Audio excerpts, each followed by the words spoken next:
Alright, so here we go. This time we'll go up the little platform into this scary room. I've always found these statues kind of funny. You only see them here in Final Fantasy X. They are clearly like really rushed. I don't know how well you guys can see them. I'll try and zoom in or something. But they're clearly really rushed and they're weird, right? They actually remind me of a character from 7 called Red 13. I don't know whether there's meant to be a real resemblance there. But yeah, I mean, obviously just slapping stuff in it. Look at those tails. Kind of cool. So yeah, where do we go? It looks like it's a bit of a dead end here, right? Well, there is something here. It's a glyphs pad that teleports us. This puts us deeper into the Omega dungeon, actually into an environment that you don't really see in Final Fantasy X except here. And this is kind of like a volcanic area. You guys notice we've not been to any volcanoes, we've not been to any fiery areas.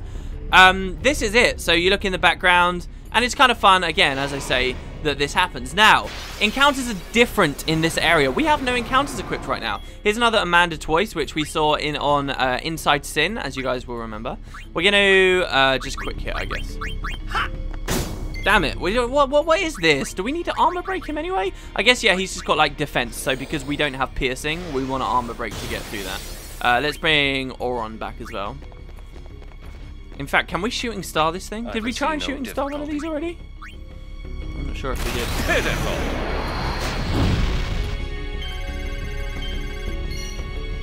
Yeah, there you go. And it was an overkill anyway with 30,000 damage. Nice.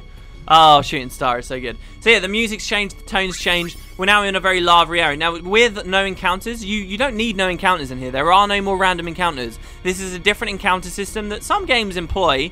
There's an old game a friend of mine used to play that had a really cool like encounter system, and it blew my mind. But basically, the enemies you see in front of you, if you walk into them, you end up fighting them. That's it. That's the whole deal with it. So you wanna be cautious of where you stand. But here is a really good place for finding Master Tonbreeze. If you're capturing 10 of every monster, and believe me, you'll spend a long time in the Omega Ruins if you are. If you're doing that, come here for the Master Tonbreeze, trust me, because here you can they spawn much more frequently, and you can see what you're going to fight before you even get into the encounter. So here's another one. And so that's another Amanda Toys there. We obviously don't have to watch every single one. No time to waste. Let's go. I like how Auron spent so long to trigger his dialogue there. And it's because the Amanda Toys back there has like this huge glorified death animation. So here we've got a chest. Now you'll notice way off in the bottom left, I may even zoom in, right? There is some kind of a ramp down there. Now, do you remember, and you can even walk, you can sort of vaguely see it. Do you remember when we were at Lake Macalania and we went towards the temple on the ice, and I said to you guys there was this big spiral path, and I said, wow, look all the way over there, you can actually walk there. There's one other place in the game where it's kind of like this, but even more exaggerated. This is it. This is that place. This huge spiral, those places you see way off in the background, we'll be walking there soon enough. And again, it's deceptively large, I feel. I don't know what it is about this game. It feels like you move really slowly, usually with random encounters, but then you move kind of quick. Anyway, check it out. So this one's a ghost. Actually, 2 ghosts and a chest, which really surprises me. And I kind of want to steal from the chest. But I also didn't want to fight a mimic plus 2 ghosts at once. So we'll just start attacking. There you go. So 16,000 damage straight away. No need for the armor break, but we'll do it anyway. Because memory is awesome. And there you go. He's immune. See, this guy only dooms. I really think, man, if Doom just hit all 3 members of your row, it would be so much more intimidating. It's still, even like that, wouldn't be the worst thing in the world. It's over. You'd still have a lot of choice for swapping people out. Whether you think you can wait out the clock, or even waiting out the clock and then swapping people out. But whatever. You see, we've got a bunch of sphere levels here. We're just going to keep on walking. And so, yeah, you know, there's actually not that much to say in this area. It's quite a long one, but I guess what you can do is note the environments and see the encounters that you get. Here we got a preemptive strike. I believe, am I correct? You can flee from these. So I'm going to do that because we don't need to fight them. You do have a big boss coming up as well, so make sure you preserve stuff. Make sure you get your overdrives nice and well charged. Here's Gemini. The only place that you will find Geminis in the Omega Dungeon is here, okay, in this area when they can spawn like this. So if you're looking for them, if you see, for example, that you've captured everything inside Sin except Geminis, and then you're like, well, I need to go to the Omega Dungeon next, and I see from my guide that there are Geminis here too. This is the only place you'll find them, though, here. Even though technically they are fiends, it's only here. Look how huge the Varuna is. I hope I talked about this on the series before. The idea that enemies get really big in this game, but because the camera's always so pulled out, you don't appreciate it until these very specific small windows. But yeah, there's another arena. I'm going to run away from him. He scares me. He is seriously the coolest fiend. I think when we play X2, we might have to play with some of those fiends. We might have to get some of those on our team. That'll be pretty awesome. Even if they're not that great. There's a lot of things in X2 that can make you crazy overpowered, so you may as well just do what's fun. It's a lot like Pokemon, really. And people are like, oh, this legendary is my favourite Pokemon because it's so powerful. And it's like, well, that gets to a point where being powerful isn't really what's fun about it anymore. Pick something that's kind of unique, has a cool characteristic about it. And finally, a great Malboro. I said all that about the Tonberries, but we didn't even find one. Trust me, they do appear here and fairly frequently. Alright, so this is the end of the Omega Dungeon we're coming up to right here. We are now basically on that ramp we saw a long time ago. Oh no, hold on, is there another encounter? I guess there is, another Gemini. This is weird, like the spawn encounters that we've had here. This'll be easy. Yes, it would be easy. So easy, I don't deem them worth my time. Alright, here you go. So this is the ramp. Now, we're going to come all the way up here, and you'll notice there's some kind of a seal. Seriously, be ready. This guy isn't a walk in the park. It seems we rate his personal attention now. Man, Orin has such cool lines. We rate his personal attention. See, I'd never use my vocabulary in that way. I mean, how is rate being used there? I can understand it through context, as you would learning any new word. Alright, so check it out! This is Omega Weapon. This guy is more dangerous. Now, again, do you know how I told you guys that Ultima Weapon was made more powerful on the international release? They gave him 30,000 more health. This guy originally only had 99,999 health. Loads of devastatingly powerful attacks, loads of them. But because his health was so low, you could one-shot him. And this made him a complete pushover, especially compared to the status Omega and Ultima Weapon have in other Final Fantasies. 20-minute long battles where you're fighting to your tooth and nail. This guy was horrendous. So what they did with the international release was they times his health by a factor of 10. So he had 99,999 health in the original release. He was one-shottable. Now he has 999,999 health. This means that it would take you 10 attacks, which really isn't that much better. A single attack reels will still kill him. A single attack reels with every single tick doing 99,999 damage does 1.4 million damage in a single turn. So you can still blow him up in one turn, but he's more significant of a boss. This guy, it could be quite wise for you to steal from also. I should probably just start doing stuff. Hold on. Do you have any white magic? No, you don't. Okay, sure. So we will just mug from him. Yeah, so you're going to want to mug from him. I think we just got the rare one. Those are 30 Gambler's Spirits. Really awesome items. Here we will slice... no, we won't. We're not going to slice and dice. We're going to cast a Hastesia here. This guy's pretty much immune to everything, so don't worry too much about your strategy in terms of that. Just Shell, I think, is really powerful. We're going to slam him with an attack reels and really, really hurt him. You notice he's just a similar design to Ultima Weapon was. Just sort of a bit of a reskin. You actually find a lot of fiends like this in X2. Not necessarily big, dangerous bosses, but you see a lot of fiends like this. So there we go, about 10k a hit. That would have been him dead in the original release. He would be dead right now. There's no doubt about it. We could try and mug again. And let's see what he does. Just a physical attack. But he crit us for 10,000. Now, he's not always going to crit us, so don't be too wide-eyed about that. We'll Phoenix down here with Waka. Rehaste him. And we'll go forward. Now, I do think that there is something that Final Fantasy X does wrong when it comes to its mega bosses. I really do. I don't want to haste Hastesia just for Tidus there. We'll attack. And that's, like, you look at some of the story bosses as you go through. There's interesting mechanics. There's cool phases, like the original Seymour fight, like Wendigo cleansing the Berserk. In these later ones, they're just like, okay, here's massive damage, all statuses they're immune to. You're going to want to be immune to basically all their statuses also. Let's use a Banishing Blade, and I'll show you guys. I don't think any break will hit him. And, you know, just pound stuff. Use Quick Hit a lot. And I don't like it. Hold on. Why is that, like, really getting under my skin? I don't know why I'm struggling with Breaking Blade. So, I don't know. I think that they do something wrong, and it certainly begins here. There are some slight strategies, I guess, you could use against Ultima Weapon, especially in the original release where he had low health. He still has relatively low health, so you're still going to want to attack him as quick as possible. You notice Waka's doing less damage here, so we're going to want to heal him up, probably, but I'm going to haste Tidus first. That'll give him his second turn. You also notice that Waka, in the most recent episodes, he's been regenning, like, constantly. That's some really cool armor I got from him in my original playthrough, where he should have healed himself and then Tidus, where he gets regen, auto regen at low health, and it's actually been really fun. It's been a big contributing reason why Waka ended up such a strong character. So here's some earth magic. Break. That is going to petrify you. If he physically attacks you, he will then shatter you. So let's throw a soft on Tidus there. I guess you'll have to rehaste again.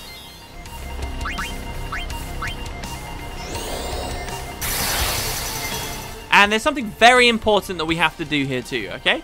We're going to swap to Kimahri. I told you guys that there was one overdrive in this game that Kimahri still needed to get, and that it was really easy to miss from a dangerous boss. This is this boss. If we lance it from this guy, Kimahri will learn the ability Nova. Now, Nova is a cool skill, but sadly, it only hits once. So all of these attacks in Final Fantasy X that they only pass damage once, they're kind of gimped, because even with break damage limit, they are capped at 99,999 damage, right? So an attack reels will always be way more significant than Nova ever will be. We've already demonstrated why many of Riku's mixes are just flat out better versions of what Kimahri can do. I defended there because I genuinely don't want to kill him before we can use Nova. They're just flat out better skills, so Kimahri really suffers, but this is his final overdrive. It's called Nova. I was slightly mistaken when I last talked to you guys about Nova. I said that the only place you could get it was this boss battle. My guide, my physical guide, actually says that. It says, oh, this is the only place so you can miss it, and I like that idea. But actually, the very, very final boss in the monster arena also gives you an opportunity to learn it, so don't go too sad if you missed it. There we go, here's Nova. It's a cool animation too. It's a really cool animation. It's kind of similar to Ultima, I guess. But look at this thing, man. My Kimahri's really underpowered on this playthrough, by the way, on this file. And has really low MP. But the base damage on this thing is just ridiculous. Absolutely insane. And Kimahri hit barely any damage. He's in underpowered Kimahri syndrome. But yeah. Well, attack reels again here. Oh, no, I only got one hit. Well, hold on, we can make it 6. Oh, I so rarely do that, where I get one hit. For sure. Better than nothing.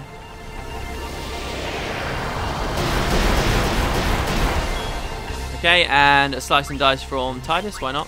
See, Kimahri's probably, he's been a big detriment right now. Oh, God, I forgot to do that. Kimahri, I was, like, emphasizing with my hand emphatically there. And, yeah, I needed to have my hand on the controller. So, yeah, Kimahri's probably going to be a big detriment to us, because he's so weak and he's slow, and we're probably going to get with the board. He's probably going to get one shot here, and then we're screwed. But that's fine. This is an ability called Shimmering Rain. Applies a bunch of status effects. It's his only AoE. And again, it's a cool animation. I don't blame them in... Oh my god. Wow. Jesus wept. I didn't realize that was going to do that much damage. Sure. Well, we will just Mega Phoenix. Waka, you are a boss. And then we will Mega Potion, and then we will Hastesia, and then we will laugh, because... Actually, let's just Mega Elixir. I'm not even sure a Mega Potion will heal us all to 4 at the moment. And we'll get Auron back on the board. I guess it's just that Tidus was a little bit low. So here's an Ultima coming in as well. Dangerous. Unlike Seymour's Ultima, this is a totally normal Ultima. I actually never mentioned some stuff about the Seymour fight. When he flashes red... oh, no! What?! No way! We just got game over! Are you serious? Oh, Jesus! Like, okay, the guy is dangerous. Sure, now you guys see that. What? We've got so many game overs recently. Oh. Where is the pronus, guys? Where has it gone? A bit of quick post-commentary here. So we got game over. Let's move on. Let's not talk about it. And as I'm running back, I had to go the whole way through the Omega Dungeon to get back, okay? I get in a fight with a Great Mariboro, and this is what happens when you wander around the Omega Dungeon without Auron in your party. The insulting thing here too is it wasn't a totally random encounter. It was one of those random encounters that you get in the second area where you can actually see where mobs are and quickly make changes to compensate. So we got bad breathed without Auron there. So they will always open them with this. Always an ambush, always bad breath. And here is another game over, basically straight away. You'll watch how basically it's the poison that kills us, not the Malboro. And even the confusion too. Yes, the confusion means I don't have any control of my team, but the berserk is meaning I can't control Yuna or Tidus right now. Neither can they do any damage because of the darkness. It's just this horrible mix and pot of stats, and we need to defend ourselves against all of this stuff against the Dark Aeons, because they basically do the equivalent of a bad breath with most of their attacks. It's crazy, like whenever they overdrive and stuff. But yeah, you'll notice that he also keeps attacking Waka. If he managed to land a hit on Waka, it would have snapped him out of the confusion, and then he could have fled or something, but the damn guy's too evasive, and so we ended up in this situation where Yuna gets her head chewed off, and Waka kills himself with an 11,000 damage hit. So be careful, always have first strike in the Omega Dungeon. Please lend us your strength. Alright, round 2, no messing about. We're opening up with Anima with an Oblivion.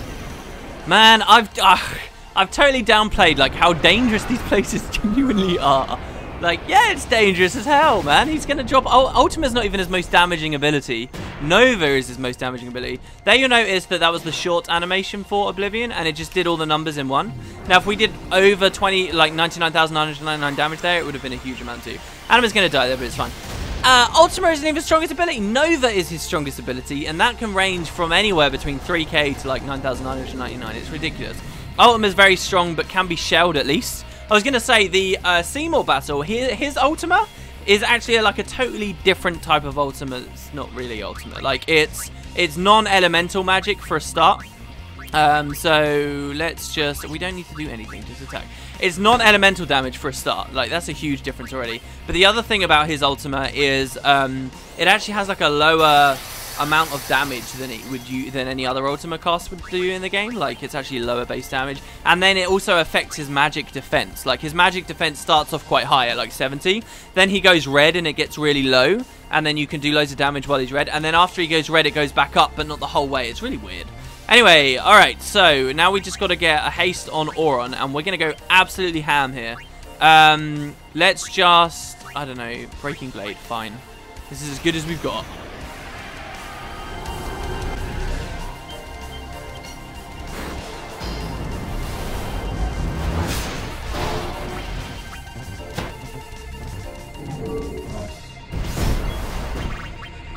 The funny thing is, we maybe would have killed him before if I didn't mess up that attack reels. But I did, and we only got 6 hits instead of 12. Because he must have been kind of low, I don't know. Maybe he wasn't that low. Maybe he was around 50,000 down. But what's this doing here? Like, literally, each one's doing 10,000 damage, and we're doing 12 hits. So we're at least doing 120,000 damage there.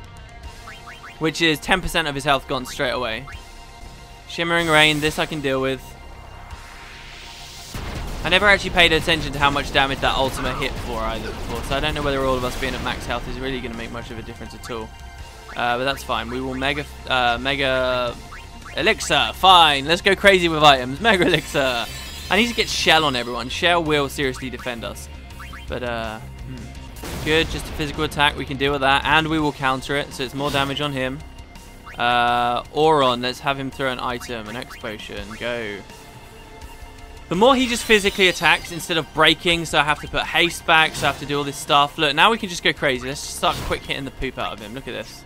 Okay, do you have quick hit? No, you only have mug. Oh, we do want a mug, though. Getting the Gambler's Spirits is really worthwhile. Another one. And Waka, start going crazy. And another one. As long as he doesn't one-shot us here, we're probably okay. There you go. All right, that's another regular attack. And a counter, or a weak counter, because we get low on health. That's why the counter's so weak. Another X potion. I really feel like I should bring Riku in. Alright, Demi, that's fine. So one thing I'll mention as well, okay, about drops from this guy. He drops level 4 key spheres, which is pretty fantastic. We're going to attack here. Auron's doing the least damage, so he's the item bitch, basically. So he drops level 4 key spheres. That's great. That helps you get into Ultima, especially with an overkill on him. He also has a chance of dropping break HP limit gear, which is really good.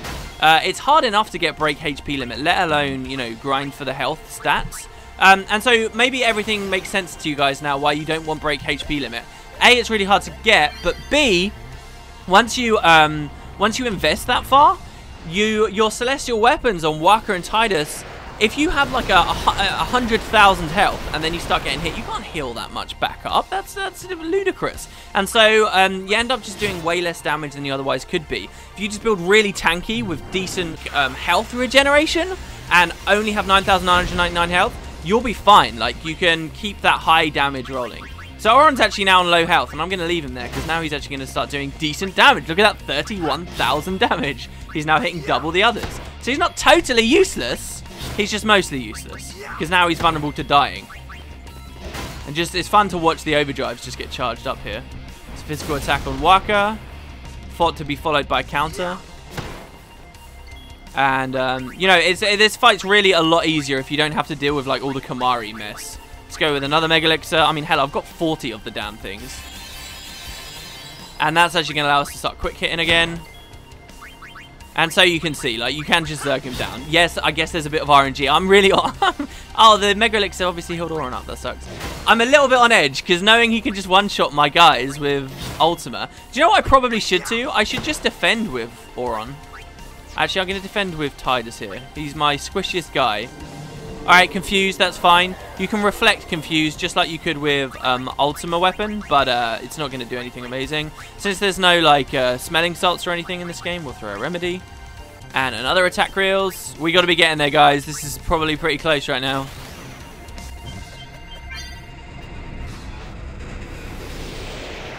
You know, it's funny actually, I've just realised our regular attacks are hitting more than that Oblivion hit for. Okay, quick hit. You don't need to throw an item anymore. We may as well overdrive because he's actually going to do a bit more damage. It would be cool if you could eject him. If any of you are wondering that right now, it would be cool, but you cannot eject him, so don't think about it.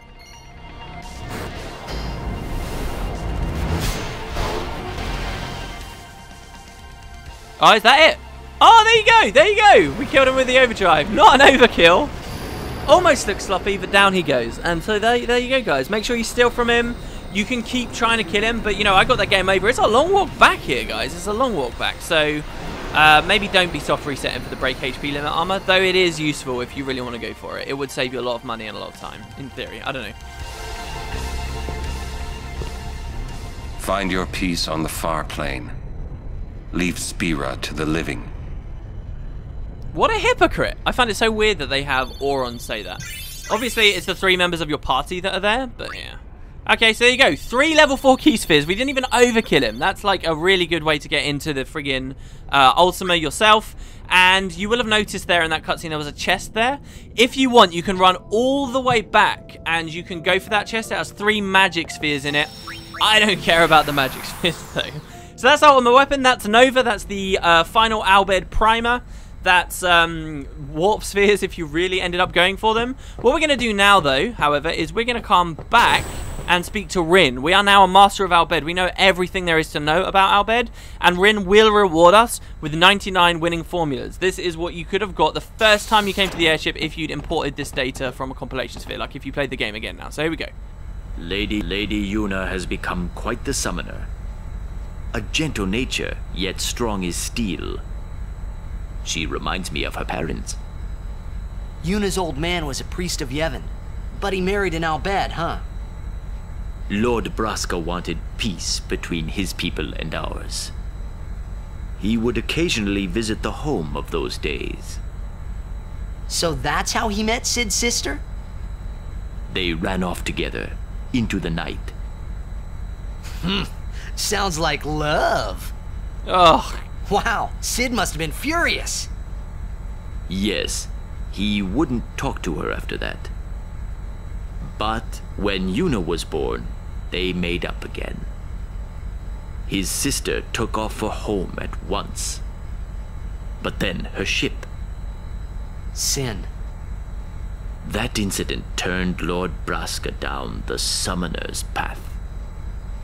Everything leads back to Sin. But you'll put an end to it. With a vengeance. I pray for your success. If there's anything I can help you with in the future, just ask. Ace, win topped. Janokut. Hey! Wiraja fam may not win Dukia. Eiko, ule we goof tranelg. Dat reg drat sjofunt lusa, drid falum timgu, edix wowik et hat. Eis ribidu. Rana emnakad, du lukne dimida winchelag. There you go, Titus. You became a better man than I. Also, think about this, right? What if it all traces back, actually, to Sin attacking Yuna's mother? That's crazy, because that's what Braska even made him become a summoner. Obtained Underdog Secret 99. See, what I think the opening cutscene to, like, the prequel game, if you were going to make it, it would be like her getting attacked on the boat or whatever, maybe. Or you could have a thing where they've done this in other games where you're playing as what you think is the main character for like a while, and then that character just gets owned, gets killed, and then it like cuts to black, and all of a sudden you're somewhere else in the world playing someone else, and you realize that they were connected in some way. So maybe you start off playing as Yuna's mother, and it's like you know, a prequel bit. For maybe a couple of hours you're playing as her, you're learning about her returning to home or whatever, something's going on. She ends up dying in like a shock thing to Sin, and then like the real game begins and you're controlling Braska, or you're controlling Jekt, or you're controlling Orin. I'd swap between them all the time. Anyway, 99 Underdog Secrets. Drigway.